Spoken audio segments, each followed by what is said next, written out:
Hello, đây là Vân và Dũng. Vào tháng 5 năm 2025, bọn mình đã có một chuyến đi cruise từ Seattle đến Alaska. Một tuần lễ trên biển với nhiều hoạt động đúng là thật sự thư giãn, làm bọn mình quên đi đoạn đường xa trên biển để đến Alaska. Alaska nổi tiếng với cảnh quan thiên nhiên, nguyên sơ với các dòng sông băng, các hình tượng tô trồng và điêu khắc trên đó. Bọn mình đã hình dung chuyến cruise Alaska này sẽ được ngắm băng hà từ tàu, khám phá động vật hoang dã, trải nghiệm văn hóa bản địa và thưởng thức hải sản trứ danh.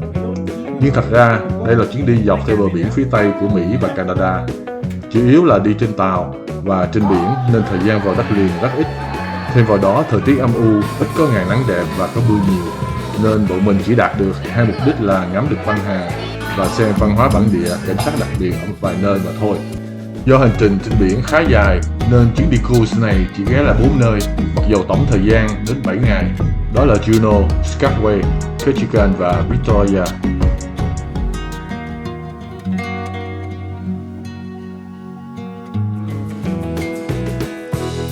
Sau hơn một ngày cruising trên biển, nơi đầu tiên tàu dừng lại là Juneau, thủ phủ của bang Alaska.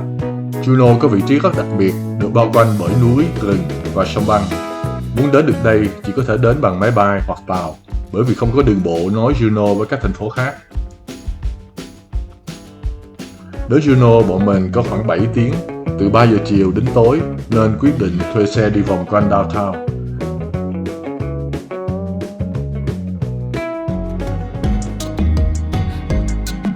Ghé đến nhà nguyện Thánh Therese nằm trên hòn đảo nhỏ được nối với đất liền bằng một con đường đất đắp. Nhà nguyện được xây dựng với vật liệu chủ yếu là đá biển, được thu nhập từ các bãi biển gần đó. Không khí thật trong lành, tĩnh lặng giữa biển, núi, khu rừng Alaska. Bọn mình dành nhiều thời gian để đến Mendenhall Glacier, là một dòng sông băng cách downtown Juneau khoảng 30 phút lái xe. Mendenhall Glacier là dòng sông băng dài khoảng 13 dặm, trải từ Juneau Icefield. Đáng tiếc là thời tiết quá âm u nên cảnh quan nơi đây không được đẹp như mong đợi. Bọn mình đi bộ vào thác Nugget. Trail dễ đi nên chỉ mất 20 phút để đi bộ vào thác. Thác cao khoảng 35 mét, trải xuống hồ Mendenhall ngay cạnh dòng sông băng. Bọn mình đã đến được thác Nugget Falls. Thác rất là lớn, đổ từ trên vách núi xuống, mà khai chân vào đây khoảng 2 mile, đi khoảng nửa tiếng đồng hồ. Vào 2 mile, ra 2 mile là đứng dưới thác cảm thấy mũi nước bắn lên người hết. Đây là một nơi hiếm hoi vì có thể thấy núi, sông băng, hồ, thác nước và rừng cùng hội tụ trong một khung cảnh.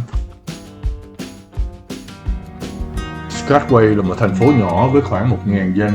Nơi đây nổi bật với lịch sử về con sốt đào vàng Klondike, là nơi bảo tồn nhiều công trình xưa, và tuyến đường sắt White Pass and Yukon là điểm tham quan nổi tiếng.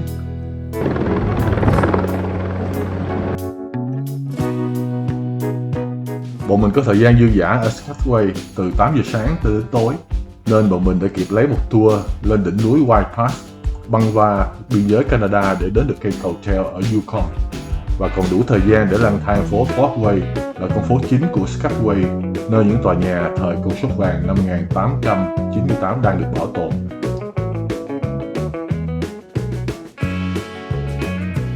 Trước khi người châu Âu đến vùng đất này, Skagway là vùng đất của người bản địa Tlingit. Bọn mình đến bảo tàng Skagway nằm trên tòa thị chính. Bảo tàng tuy nhỏ nhưng có bộ sưu tập hiện vật thật là phong phú. Nơi đây lưu giữ ảnh và tài liệu quý về lịch sử hình thành Skagway, ảnh tư liệu, đồ gỗ nội thất, các kỷ vật từ những cư dân tiên phong, các hiện vật thời Klondike và đồ thủ công, trang phục, công cụ của người bản địa Tlingit.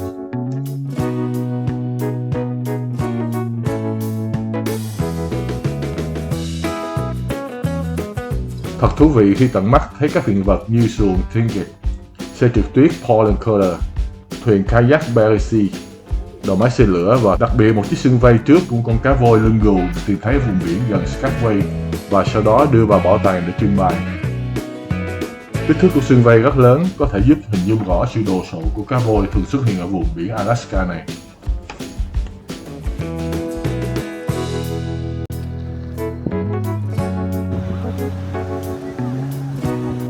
Ở Skagway có tuyến xe lửa White Pass and Yukon, là tuyến xe lửa mà khách du lịch thường hay lựa chọn vì trải nghiệm này mang nhiều đặc trưng của vùng Skagway.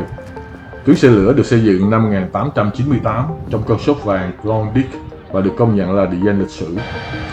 Chuyến ngắn phổ biến nhất là kéo dài khoảng 2 tiếng rưỡi cho đến 3 tiếng, đi từ ga Skagway lên đỉnh White Pass Summit và quay về.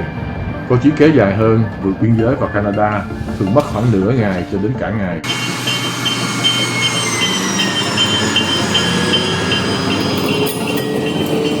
Bọn mình đã phân vân giữa đi xe lửa lên đỉnh White Pass hoặc đi xe bus. Đi xe lửa thì đúng là rất hấp dẫn, nhưng nghĩ đến việc chỉ ngồi trên xe ngắm cảnh ngoài cửa sổ suốt mấy giờ liền thì cũng hơi chán. Vì vậy, bọn mình đã lấy một tour bằng xe bus đi lên đỉnh White Pass, băng qua biên giới Canada để đến cầu treo Yukon. Từ thị trấn Skagway lên đỉnh White Pass chỉ khoảng 15 mile, sau đó chạy xe đi South Klondike Highway, tầm khoảng 30 đến 40 phút là đến biên giới Canada. Càng lên cao, đường núi uốn lượn, vách đá dựng đứng, nhiều thác nước đổ xuống. Ấn tượng khi gần đến biên giới là trời sáng xanh hơn, mặc dù tuyết phủ đầy núi.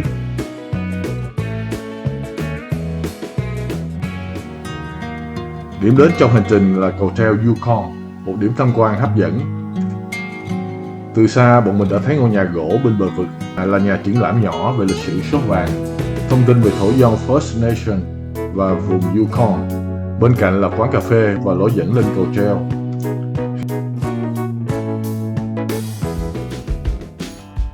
Khi bước lên cầu, cảm nhận sự đưa nhẹ theo từng bước chân và ngắm nhìn vực sâu ở hai bên thật là thú vị.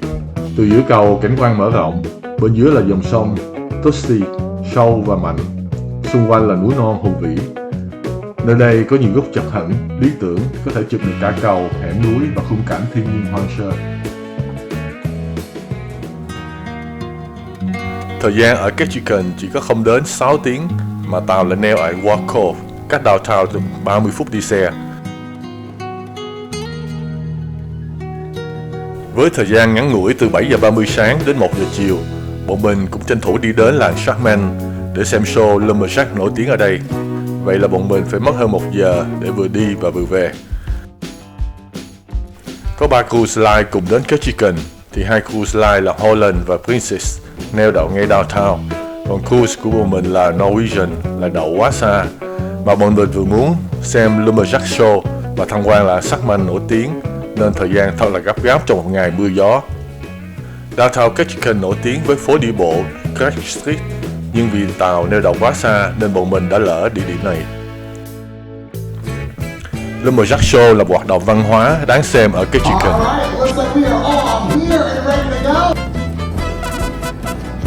Show tái hiện kỹ thuật, kỹ năng của những người tiền phu, còn gọi là Lumberjack ngày xưa. Show thể hiện cuộc so tài giữa hai đội xanh và đỏ qua các kỹ năng như cưa gỗ bằng tay, chặt gỗ bằng tốc độ, leo cột gỗ cao, cân bằng và thi đấu trên khúc gỗ nổi trên nước, và còn rất nhiều trò nữa mà mình không thể nhớ hết. Đáng tiếc là họ không cho phép quay phim vì họ sẽ bán dĩa quay những buổi diễn, nhưng được phép chụp hình trong lúc xem show. Phải nói là không khí của show diễn thật là náo nhiệt, thu hút mọi người, cổ vũ cho các đội chơi. Làng Sharkman là một điểm tham quan văn hóa nổi tiếng ở Ketchikan, Alaska, nơi du khách có thể tìm hiểu về người bản địa Tlingit và truyền thống nghệ thuật cột totem. Ngôi làng được thành lập vào năm 1894 bởi người Tlingit di cư từ Cape Fox. Ngày nay nơi đây là vừa nơi sinh sống và vừa bảo tàng văn hóa của cộng đồng Tlingit. Công viên Totem Pole của Sharkman có hơn 25 cột totem, chạm khắc tinh xảo, một trong những bộ sưu tập totem lớn nhất thế giới. Bọn mình ghé vào Beaver Glen House, là một ngôi nhà cộng đồng truyền thống được xây dựng lại để xem biểu diễn múa, hát, trống của người Tlingit trong trang phục truyền thống. Bọn mình cũng đã đến Totem Carver Center, là xưởng chạm khắc cột totem. Các cột totem là một loại điêu khắc bằng gỗ rất đặc trưng của văn hóa thổ dân vùng Tây Bắc Thái Bình Dương, bao gồm các cộng đồng bản địa ở Alaska của Mỹ và British Columbia của Canada. Nghệ nhân địa phương trình diễn cách họ chạm khắc gỗ Reseda tạo hình cho cột. Các cột totem có thể cao từ 2-3 mét cho đến hơn 20 mét, được chạm khắc thành nhiều hình ảnh chồng lên nhau. Hoa văn trên cột totem khắc hình người, động vật, chim, cá hoặc sinh vật huyền thoại, tất cả đều mang ý nghĩa biểu tượng.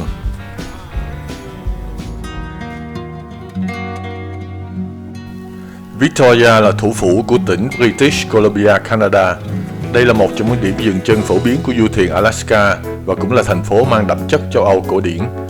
Thời gian neo tại Victoria chỉ hơn 2 tiếng vào buổi tối nên thật là ngắn ngủi. Vì vậy bọn mình đã chọn đi taxi và chỉ kịp lướt một vòng quanh thành phố này. Bọn mình được bác tài chở ngang qua các khu phố rất thanh bình.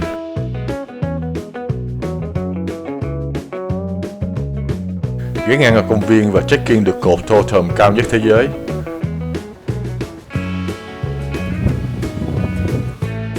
Rồi đến Chinatown, khu phố tàu cổ nhất Canada với cổng chào mang đậm phong cách kiến trúc Trung Hoa. Nơi đây có Fantang Alley, phố đèn đỏ, là con hẻm hẹp nhất Bắc Mỹ, nổi tiếng với các cửa hàng boutique, phòng tranh, tiệm quần áo và cà phê, mà giờ bọn mình vào đã đóng cửa vì đã tối.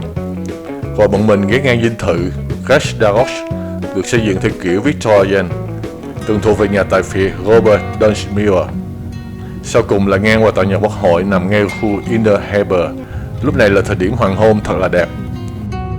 Thật là một cuộc tham quan chớp nhoáng và ngắn ngủi.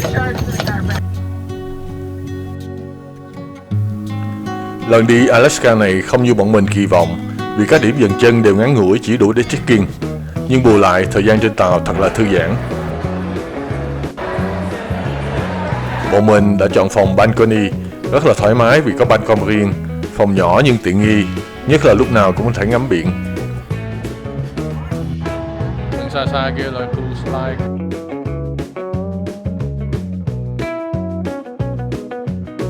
Lịch trình trên cruise và những ngày đi trên biển đúng là quá rảnh rỗi. Những ngày này bọn mình chỉ có ăn và ngủ. Buổi sáng buffet, vừa ăn vừa ngắm biển, sau đó đi dạo trên bông hay đi bộ trong cây giữa các tầng cho bớt no. Buổi trưa, ăn trưa ở các nhà hàng tùy chọn, buổi tối lại đến nhà hàng ăn tiếp. Trên tàu lúc nào cũng vui nhộn với âm thanh ca nhạc và trò chơi hoặc casino. Muốn yên tĩnh có thể ngắm tranh dọc hành lang hoặc đi dạo trên bông tàu ngắm biển mênh mông.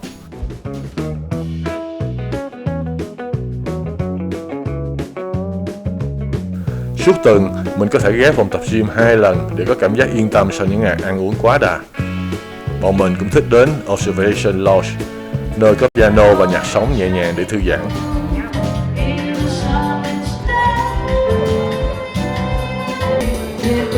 Bọn mình cũng đến Cavern Club để xem biểu diễn nhạc Beatles. Ban nhạc mô phỏng The Beatles, biểu diễn những bản hit nổi tiếng của The Beatles theo từng giai đoạn, từ The Cavern ban đầu cho đến 5 sao nổi tiếng toàn cầu. Phong cách biểu diễn năng động, ăn mặc giống The Beatles, khiến khán giả có cảm giác như sống lại như vào những năm 60.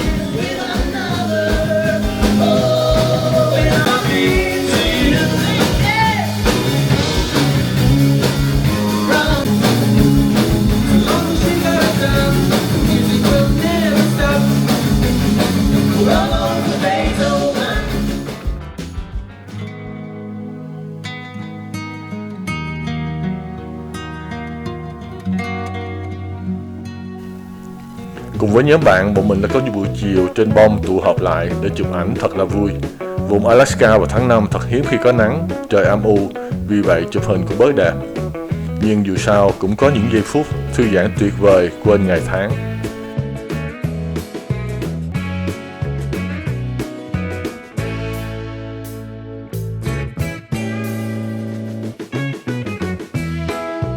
Chỉ có ăn uống là liên miên bất tận. Thức ăn ở đây vô cùng phong phú và cũng khá ngon, với đủ các món ăn khắp nơi trên thế giới, từ các món khai vị, món chính đến tráng miệng đều hấp dẫn khó kiềm chế.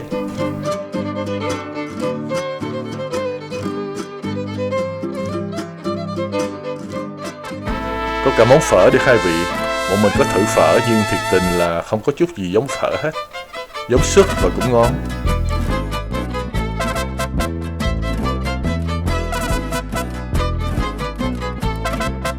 Có 2 nhà hàng để chọn món, nhưng bọn mình vẫn thích buffet hơn. Lý do là không cần đặt trước và có thể tới bất cứ lúc nào trong khung giờ mở buffet.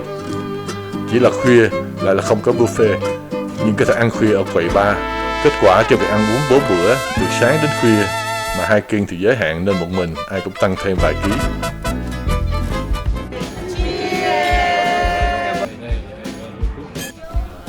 Đặc biệt nhất là mình đã có buổi tiệc sinh nhật rất đáng nhớ với các bạn bè cũ và mới trong không khí tưng bừng của tiệc tùng trên cruise.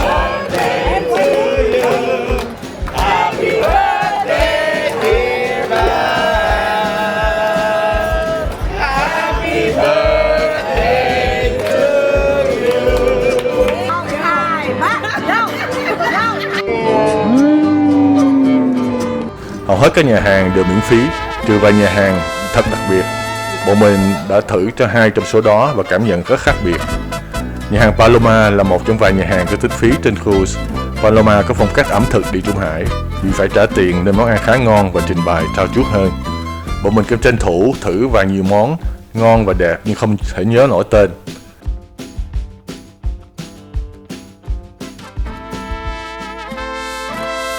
Lần đi cruise này bọn mình đi cùng chị Hoa và anh Toại. Anh chị đã mua thêm package có thể uống các loại rượu nên mình cũng có cơ hội được thử uống được rất nhiều các loại rượu vang trên tàu.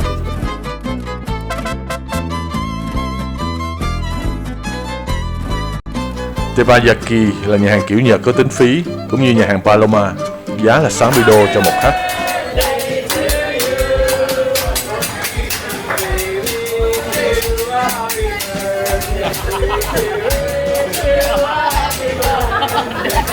Kiểu phục vụ giống như kiểu hibachi, tức là ngồi quanh bàn có bếp lớn ở trước mặt. Đầu bếp biểu diễn nấu ăn, cắt rau, thịt, đồ hải sản, vừa nấu nướng, vừa biểu diễn ca hát rất vui nhộn và hài hước. Thực đơn gồm các món bắt đầu như súp miso, salad rong biển, món chính là thịt bò, gà, hải sản và kết hợp ăn kèm với rau nướng, cơm chiên tỏi và tráng miệng như bánh trà xanh hoặc trái cây.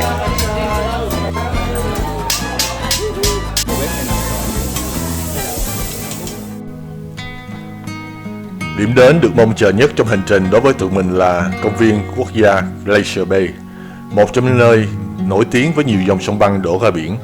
Nơi đây nếu đi đúng mùa hay đi sâu vào trong đất liền có thể thấy được cá voi hay gấu. Nhưng bọn mình đi vào tháng 5 hơi sớm cho Alaska nên cá voi chưa bơi lên kịp mà bầu trời thì lại rất là âm u. Mặc dù vậy, phong cảnh ở Glacier Bay thật là hùng vĩ và ngoạn mục, với các vách núi chập trùng và vịnh biển xanh thẳm. Glacier Bay có 1.000 dòng sông băng, nhưng trong hành trình, cruise của mình chỉ thấy được 3 glacier là Margerie, Lemperlus và Ray.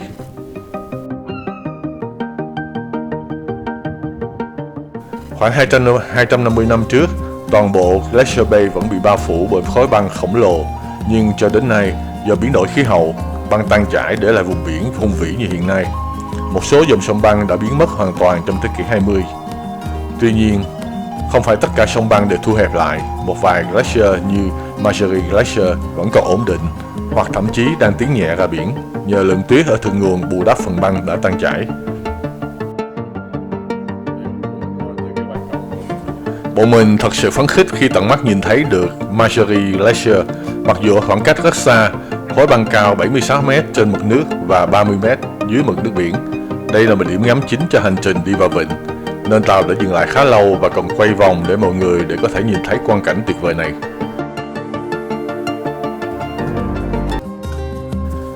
Lemperlus Glacier là khối sông băng có màu xanh trông thật là đẹp.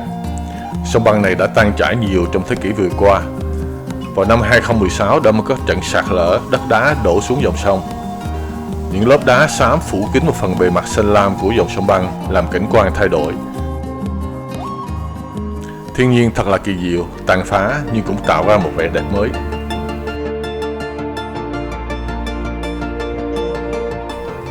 Red Glacier theo hình chụp trên Google rất là hấp dẫn, mà thực tế bọn mình thấy thì Red thật là buồn tẻ, chắc vì trời mây u ám quá. Khối sông băng này cũng đã bị giảm dần do nước biển ấm hơn và lượng tuyết vào mùa đông giảm, nên không đủ bổ sung cho khối lượng băng. Quá trình tan chảy của các dòng sông băng ở Glacier Bay là một minh chứng cho biến đổi khí hậu. Không biết tương lai hình ảnh các dòng sông băng sẽ ra sao. Thật sự với chuyến đi cruise này, bọn mình chỉ mới đi được ven bờ của vùng đất Alaska mà thôi. Mong muốn của bọn mình là còn phải đi sâu vào bên trong, đi đến từng chi tiết. Còn quá nhiều điều chưa biết về vùng đất hoang sơ và lạnh giá này.